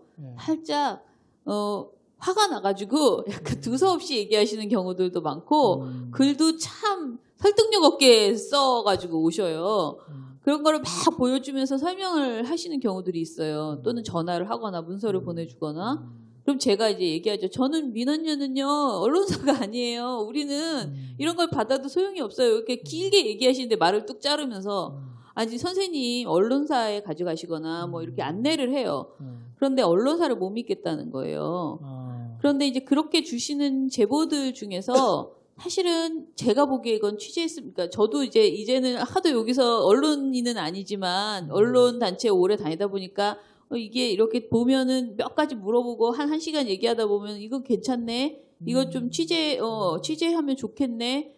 어찌됐든 이분의 말이 사실이라면 굉장히 중요한 문제네라는 생각이 드는 게 있거든요.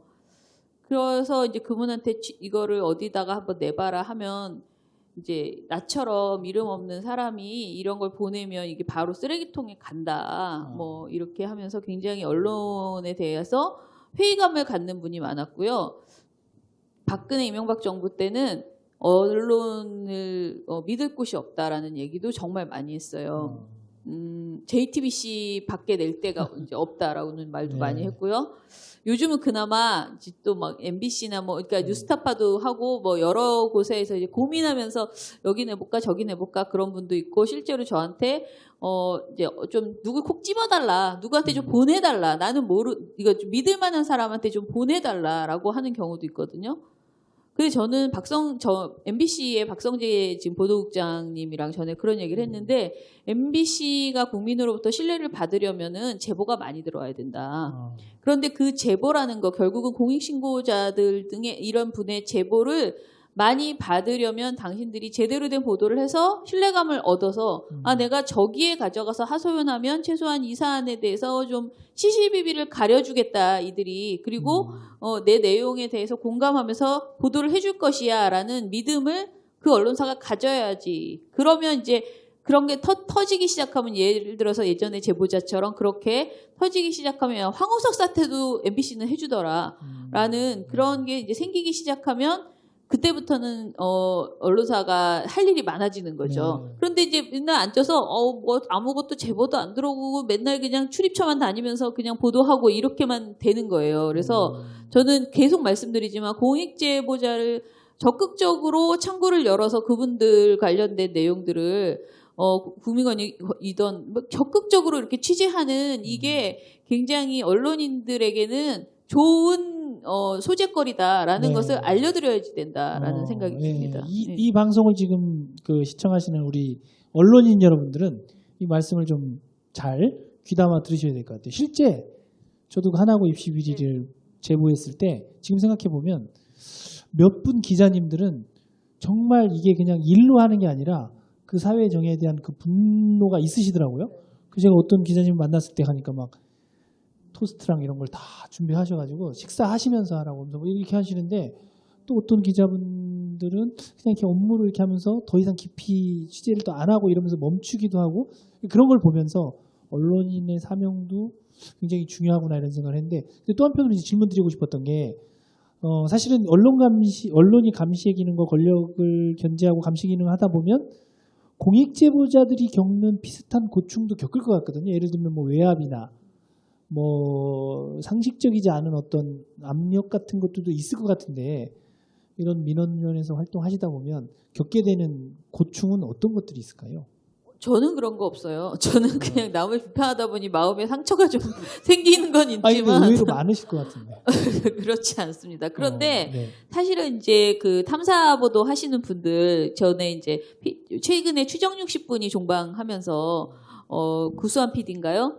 그분께서 이제 말씀하셨는데 그 항상 그런 제보를 받아서 이게 막 의심 처음에는 막 두서 없으니까 이거 뭐 내가 왜 듣고 있지 이렇게 생각하는 그런 제보를 듣고 취재를 하는 과정에서 내가 이제 확신을 갖고 보도를 하는데 외압으로 보도가 안 되는 경우도 있고 그리고 그 보도를 했는데 오히려 비판을 시민들에게 지지를 받는 게 아니고 비판을 받는 경우도 있고 이게 다양한 그런 게 있을 때마다 되게 외롭고 힘들었고 그리고 자기가 남을 비판하는 남의 비리를 캐내는 그런 보도를 하기 때문에 자기 관리에 있어서 굉장히 그 삶이 고단하다라는 얘기는 하셨어요. 그러니까 내가 어떤 그 정말 누구와 함부로 술자리도 갖지 않고 굉장히 이렇게 청렴하게 살아야지 이 일에 있어서 내가 뭐라 그래야죠? 내가 캥기는 게 없어야 이런 보도를 잘 할 수 있다라는 그래서 실제로 언론인이 참 그 제대로 언론인이 되려면 어떻게 보면은 정말 사명감 있고 존경받는 그런 언론인이 되려면 진짜 힘든 일이다라는 생각이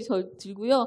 저희는 그냥 언론 감시를 하는 곳이다 보니까 맨날 이제 관전평을 막 하는 거잖아요. 시민의 목소리로 당신들 이거 못하는 것 같아 이렇게 하는데 어쩔 때는 저는 개인적으로 잘한 보도를 칭찬하는 일을 좀 더 많이 해야 된다라는 생각을 많이 하고 있습니다. 네. 그러니까 사람이라는 게 공격을 받기 시작하면 방어적으로 되고 내가 속으로는 반성하고 있다가도 발끈하면서 인정하지 않으려고 하거든요. 근데 좋은 보도를 계속 칭찬해드리면 나 또 창받고 싶고 나 또 이렇게 시민들이 좋아하는 보도 하고 싶어라고 그런 기자분들의 마음이 생기는 것 같아요. 그래서 저희가 지금 뭐 좋은 보도 상 같은 거 일부러 영역도 막 넓혀가면서 하고 있는데 좋은 보도가 간만에 나오면 이제 공익제보자 관련해서 그분들께 정말 충분히 우리가 무슨 큰 돈을 드리는 건 아니지만 정말 박수 쳐드리고 그리고 가장 좋은 건 그 기사를 시민들이 많이 소비하는 거거든요.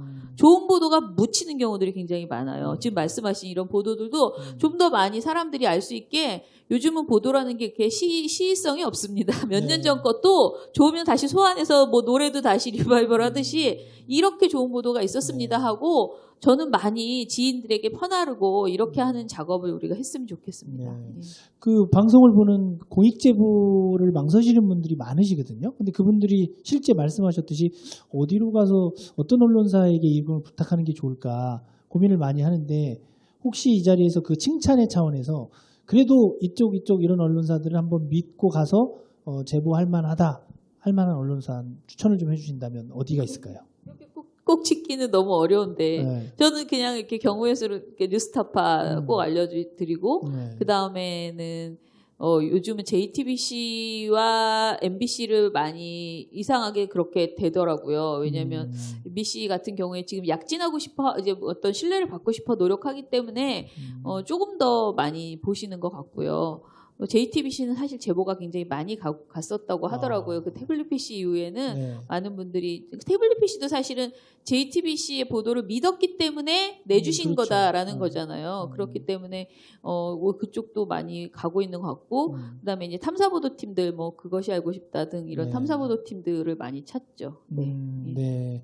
그 최기훈 기자님 그 취재하실 때 공익제보 관련된 이런 사건 취재하실 때 보면 나름 어떤 기자의 시각으로 중점 두는 측면이 있잖아요. 아까 국정원 직원 사건도 취재하실 때 이야기를 해주셨는데 어떤 원칙이 있으신가요? 자신만의 어떤 원칙이라든지 취재의 어떤 방향 이런 게 있으신가요? 어떠신가요? 아까 김영경 차장님께서 언론이 그냥 잘하면 네. 하게 되는 대로 잘하면 아무 문제 없다. 이게 가장 기본이다 말씀하셨는데 그 말이 사실 맞는 것 같고요. 근데 저는 그런 건 있어요. 뭐냐면 아무 제보나 다 하지는 않아요. 먼저 이제 특히 공익제보 하시는 분들한테는 의사를 제가 물어보거든요. 그러니까 모르겠어요. 그 심정이 변호사분들이 의뢰인을 만날 때 그런 상황인지 모르겠는데 만약에 이제 보도가 나가게 될 경우에 네. 공론화 될 경우에 본인이 생각했던 것과 다른 방향으로 갈 수도 있고 본인이 아주 힘든 상황에 처하게 될 수도 있다. 근데 당신이 포기하지 않으면 우린 끝까지 간다. 나는 출입처가 없기 때문에 어디 인사이동돼서 가지 않는다. 이 자리에 계속 있을 거고 뉴스타파에 퇴직하기 전까지는 여기 있을 거기 때문에 나 아니면 내 후배라도 계속해서 하여튼 갈 수 있다. 그렇게 가실 자신 있으시냐. 그러면 간다. 그게 원칙이거든요. 네. 그래서 어쨌든 왜냐하면 그런 경우를 되게 많이 봤어요. 뭐냐면 기성 언론사 같은 경우에 제보가 가장 많이 들어오는 게 사회부인데 사회부는 아무리 오래 있어봐야 1년이에요. 그럼 사회부에 있던 사람이 경제부나 정치부나 뭐 문화부 가면 그 사건 관련된 사람이 후에 또 일이 진행돼가지고 예를 들어서 이영환 선생님처럼 후에 소송이 이렇게 됐습니다. 이거 좀 기사 될 것 같은데 후속 보도 해주십시오. 저 지금 문화부 와 있어서 제가 기사를 쓸 수가 없는데 이렇게 되거든요. 그런 경우 많죠. 그러니까 그런 경우 때문에 사실 단절적으로 이렇게 단발적인 보도로 끝난 경우가 많아요. 지금 전 언론사 가운데 세월호에 관해서 꾸준히 깊이 있게 보도하는 언론사가 단 한 군데도 없습니다. 왜냐하면 그 당시 2014년에 세월호 사고가 터졌을 때 현장에 있던 기자들이 지금 다 세월호와 관련이 없는 부서에 가 있기 때문에요. 그 중에는 뭐 조국 취재를 하는 분들도 있을 거고 촛불시 취재하는 분들도 있을 거고 뭐 저 스포츠부가 있는 분들도 있을 거고. 그러니까 이게 근데 그 사안은 어떻습니까? 처음부터 발단부터 해서 여러 가지 이유 때문에 발단이 쭉 되면서 새끼가 또 치고 이러면서 이제 이야기가 엄청 풍부해지거든요. 근데 기자들이나 또는 한 부서에서 그거를 계속 팔로우하는 사람이 있을 수가 없어요. 언론사 특성상. 그래서 저는 이제 제보가 오면 일단 끝까지 갈 테니까 끝까지 같이 하자는 그런 거를 좀 확답을 받는 쪽으로 진행을 하고요. 저는 사실 제보가 오면 가장 좋긴 한데 사실 어려운 부분들이 많아요. 뭐냐면 제보자분들이 대부분 자기 신원이 드러나길 원치 않으시거든요. 그게도 당연한 것이고 제가 제보자라도 일이 잘 해결됐으면 좋겠는데 나한테 피해가 안 왔으면 좋겠기 때문에 그러니까 본인의 신원이 밝히지 않았으면 좋겠다는 생각을 하는데 근데 그분이 갖고 있는 정보가 누가 생각하더라도 그분이 아니면 갖고 있을 수 없는 정보인 경우가 많거든요. 그러니까 그 정보가 공개되는 순간 그 정보를 언론사에 제공한 사람이 누구인가가 드러날 수밖에 없는 구조인 네. 경우가 상당히 많아요. 그렇죠. 그럴 때 이제 저희들은 이제 난관에 복잡하는 거죠. 어떻게 저 사람의 신원이 드러나지 않게 하면서 저거를 보도할 수 있을까? 그럼 이제 여러 가지 좀 작전을 잘 짜야 되는 상황이 되게 많은데 그런 부분이 사실 좀 힘들고, 그리고 또 그런 것도 있어요. 아까 이제 이해관 선생님도 소송에서 판례로 확정됐다고 하셨는데, 언론사에 먼저 제보를 한 다음에 권익위에 신고를 하면은 고익 제보자로 인정을 받을 수 없거든요. 그건 진짜 조항이 그렇게 딱 나와 있어요, 규정에. 네. 근데 저희한테 먼저 당연히 제보를 올 거 아닙니까? 그럼 보도를 하는데 이제 나중에 그런 법적인 문제가 있을 수 있기 때문에 이제 작전을 보통 어떻게 짜냐면 다른데 먼저 신고를 한 것으로, 그러니까 감독기관이나 네. 문서상에 좀 근거를 남기는 식으로 해서 일단 신고를 한 것으로 하고 그 다음에 저희 보도 날짜를 맞추고 이런 식으로 하는 경우도 되게 많고, 그런 디테일한 부분에서 신경 써야 할 것들이 좀 많아요. 네. 예. 근데 이제는 판례로 바뀌었으니까 그래서 네. 저는 그 기자분들이 일단 제보를 받으시면은 일단 이제 기본 취재를 하시고 이분들이 권익위에 신고해서 보호를 받을 수 있도록 그렇게 좀 해주시면은 좋을 것 같다는 생각이 들고요. 그리고 이제 되게 좋은 말씀해 주셨는데 저희도 이제 제보자분들하고 이거를 그러니까는 언론사의 힘을 받아야 되는 사안들이 있거든요. 근데 고민이 이게 과연 갔을 때 이게 그러니까 취재로 받아들여질지 그리고 이게 어디까지 갈지가 항상 고민인 거예요. 그러니까 아예 저희는 이제 처음부터 접근 안 하는 경우도 있고, 근데 이제 얼마 전에도 그 제약회사 리베이트 건으로 그 권익위에 신고를 해서 거의 몇 년 동안 지금 이제 사건 계속 진행을 하고 지금 재판 진행 중인 사건도 있는데, 이게 한번 큰 사건의 경우에는 시간이 워낙 오래 걸리니까 기자님 말씀하신 것처럼 꾸준히 계속 간다는 게 쉽지는 않거든요. 근데 그렇게 말씀을 해주시는 분들이 계시면 정말 좋을 것 같다는 생각이 좀 듭니다. 그러니까 저도 약간 들으면서 멋있다 이런 생각이 들어요. 끝까지 간다 이러면 굉장히 믿음이 갈 것 같아요. 그 제보자 입장에서는 얼마나 듬직합니까? 내가 배신할지언정 기자님은 안 한다 이런 거잖아요. 나는 포기하지 않겠다 이런 그런 태도를 다 보여주시면 정말 좋겠네요. 그러니까 엄청난 유대감 내지는 연대감이 이게 전제가 돼야 제보자도 사실은 안심을 하고 같이 힘을 합칠 수 있을 것 같네요. 예. 우리 이해관 선생님 한번 그 공익 제보를 고민하는 이제 후배 또 공익 제보자들이 많이 나와야 되는데 실제 언론과 이렇게 공익 제보 관련된 일을 진행하시면서 느꼈던 소감, 아쉬움 이런 것도 한 말씀 좀 해주시죠. 일단 뭐 좀 언론한테 좀 당부 말씀부터 좀 드리고 싶은데, 정말 제가 이제 공기업일 때도 한국통신에 있었고 민영화된 KT에도 다니고 있잖아요. 과거에 한국통신 시절엔 홍보실이 거의 설거지하는 부서예요. 예, 나쁜 기사 나오면 막 쫓아가서 빌고 빼달라 그러고. 네. 그렇다면 지금은 홍보실이 굉장히 파워풀합니다. 일단 엄청난 광고비를 집행할 수 있게 됐고, 이걸 갖고 기자들을 뭐 쉽게 얘기하면 핸들링하는 거죠. 그래서 꼭 회사의 중대한 문제, 중대한 잘못 이런 것이 이슈화 될 때쯤 되면 그 기사 나오자마자 미담 기사가 쏟아져 나와서 검색 순위에서는 나쁜 이미지의 이런 거 밀려나죠. 근데 이게 이제 기업 입장에서는 당연한 겁니다. 어떻게 보면 뭐 경쟁하는 기업인데. 근데 이것이 사회적으로 보면 이런 식의 이제 어떤 언론이라든가 이런 걸 대기업이 장악해 나가는 문제에 대한 좀 심각한 문제의식이 필요하다고 생각이 듭니다. 그러니까 악화가 양화를 구축한다고 속칭 빨아주는 기사 잘 쓰는 기자들은 계속 관리가 잘 되고 회사에서 뭐 많이 관리해 주시죠. 네. 반면에 좀 문제의식이 있고 날카롭고 사회적 공익의 관점에서 좀 비판적 기사를 쓰는 분들은 계속 어떻게 보면 그 자리를 길게 못 잡는 이런 문제들이 좀 생겨나는 것 같습니다. 그런 면에서 공익제보를 활성화하기 위해서 언론이 조금 날카로운 문제의식을 갖고, 특히 이제 우리 사회가 정치나 공공기관에 대해서는 뭐 마구잡이로 비판할 수 있는 자유가 충분합니다. 네. 그런데 대기업, 특히 이제 광고, 돈줄과 이제 정말 뉴스타파 정도를 제외하고 제가 볼 때 상당히 영향권 안에 있다고 봅니다. 저는 그런 면에서 특히 대기업 비판에 대해서도 언론 감시를 좀 더 강력하게 해주십사 네. 하는 이런 말씀드리고 싶습니다. 근데 실제로 공익제보의 그 내용이요. 어떤 게 더 많아요? 지금 말씀하신 정부나 어떤 공공기관에 대한 게 더 많은지 아니면은 기업이나 뭐 사학 뭐 이런 쪽 관련된 그러니까 사적 영역이 더 많은지 공적 영역이 더 많은지 좀 궁금하거든요. 변호사님 네. 참여연대는 어떠시?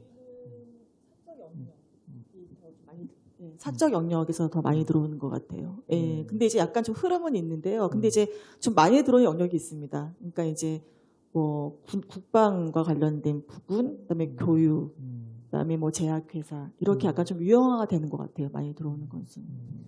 제가 보기에도 사적인 영역이 많은 것 같아요.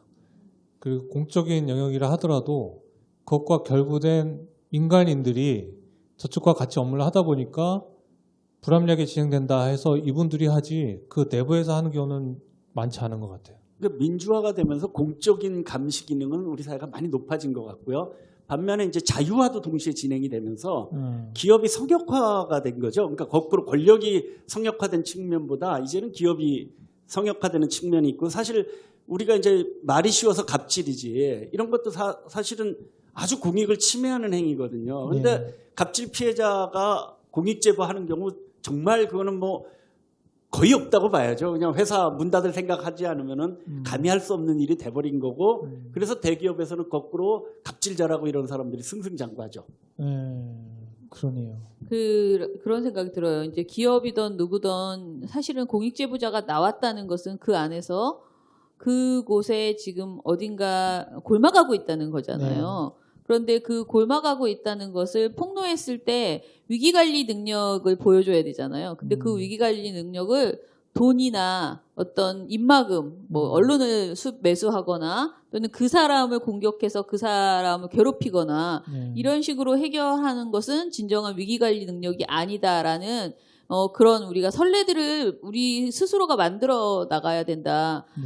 그러기 위해서 저는 일단은 제가 요즘 되게 이 얘기를 많이 하는데 진짜 말씀하신 기업으로부터 인한 그 언론의 장악이 정말 심각하거든요. 요즘은 저 진짜 이 신문을 이렇게 보다 보면 이 어디까지가 기사고 어디까지가 광고인지 알 수가 없고 너무나 많은 내용이 사실은 돈 받고 썼다라는 생각이 들어요. 그냥 단순히 광고가 아니에요. 광고 협찬을 넘어서서 그냥 지면은 이거는 팔았다라는 생각이 드는 그런 보도들이 매우 많은데 이런 것들을 통해서 결국은 그런 어떤 공익제보자가 나와서 그 회사의 문제를 터뜨렸을 때 이 평소에 이런 그런 떡고물 이라고 말할 수 있는 그런 것들을 계속 받았기 때문에 그것을 외면하거나 아예 보도해주지 않거나 보도를 오히려 공격적으로 갈등 프레임으로 해서 그쪽을 오히려 묵살시켜버리는 이런 보도가 계속 나오고 있는 거죠. 그래서 우리 시민이 정말 해야 될 일이 점점 많아지고 있어요. 그래서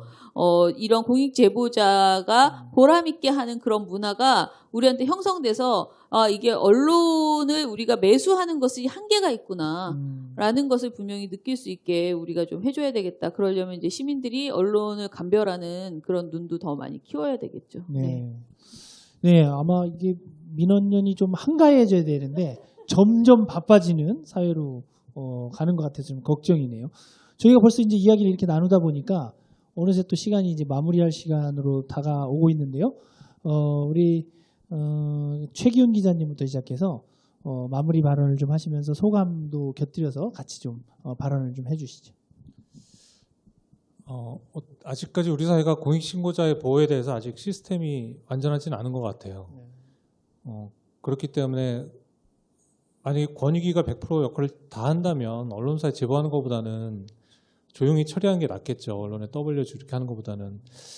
제가 얼마 전에 그런 얘기를 들었는데 권익위에 공익신고를 한 다음에 이제 부당한 조치를 받지 않습니까? 예를 들어서 이제 갑질 피해를 신고를 했는데 이놈이 신고했구나 알고서 그래서 뭐 징계를 내려요. 뭐 정직 처분을 내려요. 그러면은 정직 처분에 대해서 원상 복구하라고 이제 그 시정 조치가 나가지 않습니까? 권익위에서 안 지켜요. 안 지키고 뭐라 그러냐면 그 갑질 사주가 이의 신청을 넣어요. 이의 신청을 넣으면은 기각이 만약에 되면은 그걸 가지고 또 행정소송을 내요. 행정소송 1심 가고 2심 가고 그러면은 그러다가 한 1, 2년이 지나가거든요. 근데 이 피해자가 겪는 피해는 즉시적인 거거든요. 근데 그걸 구제할 방법이 없습니다. 그걸 만약에 형사적으로 고소하잖아요. 고소 경찰서에 가요. 가서 너 왜 공익신고자에 대해서 이렇게 조치 부당 이걸 했어. 근데 사주가 저는 이 사람이 공익신고자인지 몰랐습니다. 그러면 면책이 돼요. 요즘은 트렌드가 어떻게 나타나냐면은 자기가 권익위에 신고해놓고서 자기 사장한테 가서 제가 공익신고했습니다. 미리 얘기를 해요. 그리고 그걸 녹음을 해놔요. 그러면 나중에 이 사람이 이 사람 공익신고자인지 모르고 나 저기 했습니다라는 말이 안 통하거든요. 더 이상. 근데 공익신고자 입장에서 자기 신원이 드러나길 원하는 사람은 아무도 없잖아요. 그렇죠. 더구나 자기한테 피해를 준 사장한테, 네. 사장이나 아니면 직장 상사한테. 근데 지금 사회 시스템이 이런 거를 언지를 줘서 내 신원을 노출시켜 놔야 나중에 이 사람을 사법적으로 처벌할 수밖에 없는 이런 아이러니한 상황이 있거든요. 그러네요. 근데 이런 것들이 권익위 차원에서 제도적으로 개선이 돼야 되는데 그걸 누가 하겠습니까? 결국 법을 바꿔야 되는 문제인데 그러니까 아직 불완전한 측면들이 많기 때문에 그런 피해를 겪는 분들이 많고 언론 같은 경우도 지금 언론에 했을 경우에 다행히 이게 뭐 크게 화제가 돼서 해결이 되면 좋은데 그렇지 않은 경우에는 어떤 개별적인 사안에 대해서는 다른 언론에서 보도를 하면 또 다른 언론에서 잘 받아서 써주질 않아요.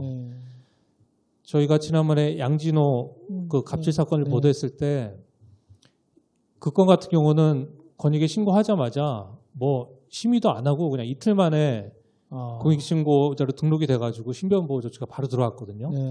이렇게 대한민국이 떠들썩할 정도 이슈가 아니면은 아무도 관심을 갖지 않습니다.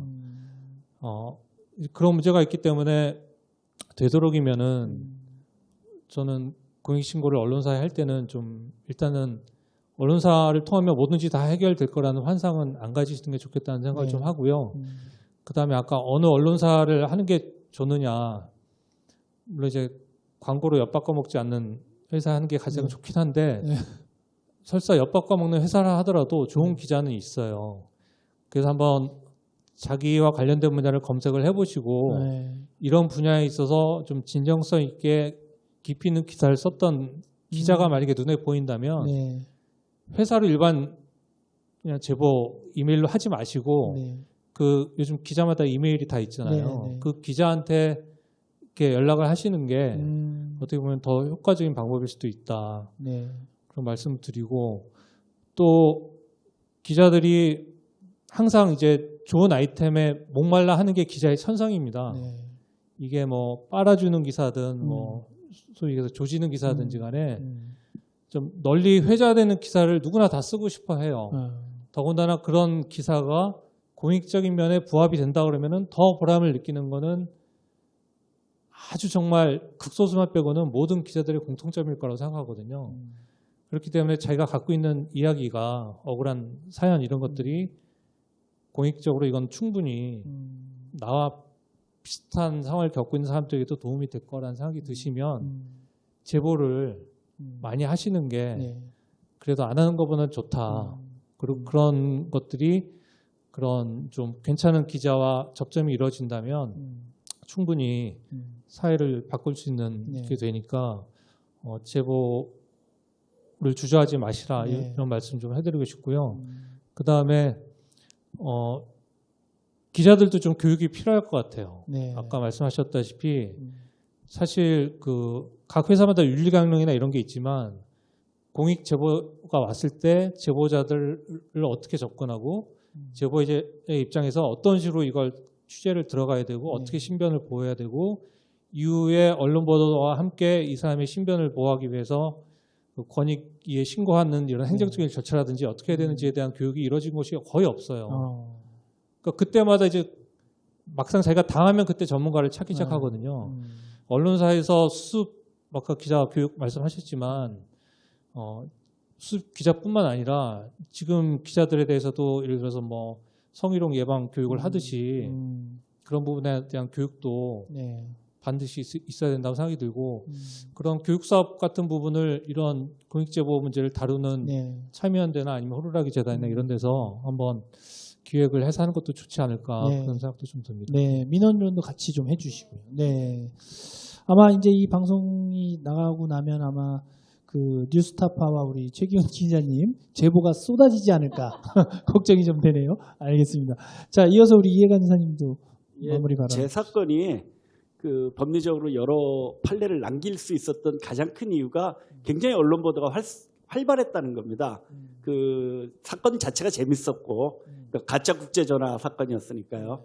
그 좀 엽기적인 사건이다 보니까 언론 보도가 끊임없이 이어졌고 그것 때문에 국민권익위원회도 언론이 먼저 보도했지만 이거는 공익제보라고 인정을 한 거고 그게 결국 대법원까지 가서도 인정이 된 겁니다. 그만큼 사실 공익제보에 있어서 언론의 역할이 중요하다. 그리고 공익제보자들이 제일 두려워하는 게 묻히고 잊혀지는 것이거든요. 그런 면에서 이 방송 들으시는 언론인분들이 사명감을 갖고 좀 공익제보 활성화시키는 이런 보도를 많이 해주셨으면 합니다. 네, 고맙습니다. 우리 김원경 사무처장님도 한 말씀. 아니 해주시죠. 저는 뭐 다 얘기한 것 같고요. 양쪽, 그러니까 언론인들에게 제발 제대로 보도 좀 해달라라는 것과 그다음에 시민들에게는 이렇게 묻혀지는 보도. 저는 무보도를 발굴해서 계속 이렇게 어디서 지금 아까 말씀하신 것 중에서 그래서 타사가 보도해버리면 따라서 보도를 안 해요. 그러면서 이렇게 말해요. 남이 보도한 거 보도하는 거는 적절치 않다. 그럼 왜 조국 보도는 그렇게 다 따라서 보도하느냐. 저는 이렇게 묻고 싶거든요.